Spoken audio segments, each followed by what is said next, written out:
Ayan guys, good morning to this video guys.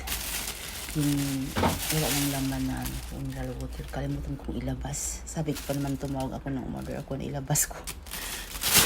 Wala ng laman yun. Diyan na nagmunin siya guys, hindi patapunan, next month pa pala. Pero ipasok natin ulit to guys, kaya dito kasi ano ba, alibadbaran, ma-ujam ang tawag doon, yung mahasilan ang mga tao pag dumaan, maglagay sa post ba yung dito, yan, sa mga sulat, ganyan, ganyan. Pasok natin siya dito guys sa kanyang place. Ito yung mga sabon, yan, dyan, yan, mga spray sa ilalim ng namin, di ba, naka-organize, dyan muna siya. Hindi na nga magkasya yung iba guys, ayan, dyan na meron siya.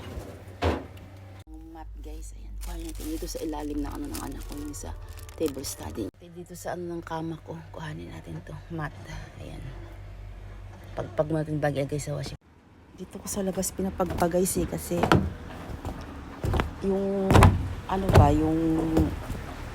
yung mat ko na pangpahid sa nawala na. Hindi pa ako nakabili.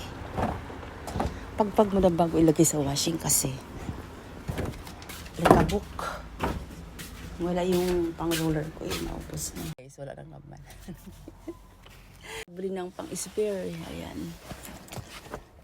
Dito sa ilalim ng table study din ng panganay ko. Ayan. Laba-laba pag by time, Diyos ko po.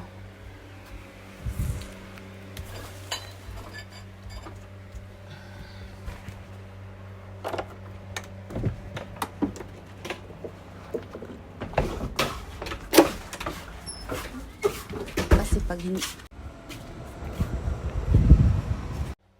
yan guys, kanit na siya kasi before yan guys, hindi abot ng isang buwan or every month ko siya pinapalitan. Kita sa loob ng bahay, siyempre yung paa mo sa loob ng bahay may alikabok, kaya mga dust house ang tawag doon, di ba? Hindi mo mamalayan, mag-isip ko na lang saan galing yung alikabok. Ganyan, di ba? Ibang bahay. Nagtataka ako kung bakit maalikabok sa loob ng bahay. Naglilinis ka naman. Lalo pa nag-electric fan ka na ko. Kung nga di mo maano na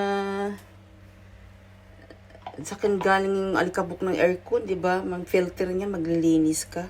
Tinanghaming pabango guys para masarap daw yan pagkain. Hindi ma-presko at ang langhap mo mabango ba? Yan, maginhawa masarap. Pandarin na natin. Ayan.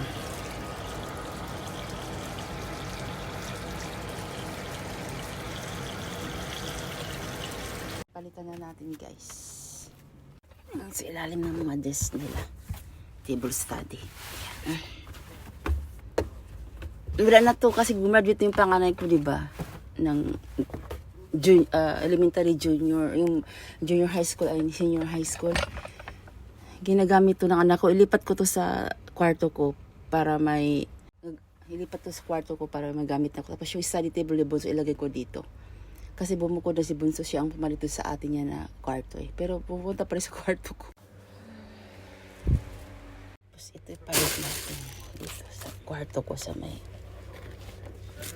Yan. Okay. Pawisan na ako guys kasi galaw ng galaw Yan, bago akit ng bed ko guys doon. Ayan, pagulo pa. Ayun Ngayon guys, magsha-shower ako. Samahan niyo ako. Char! Ang init guys.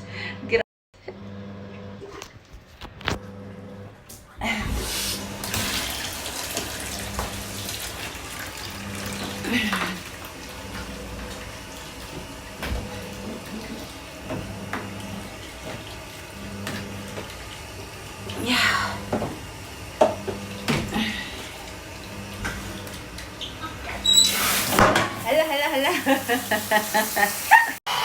Ayan guys, tapos na ako mag-shower. Dry na lang tayo ng hair. Lalabas ako sandali kasi bayad tayo sa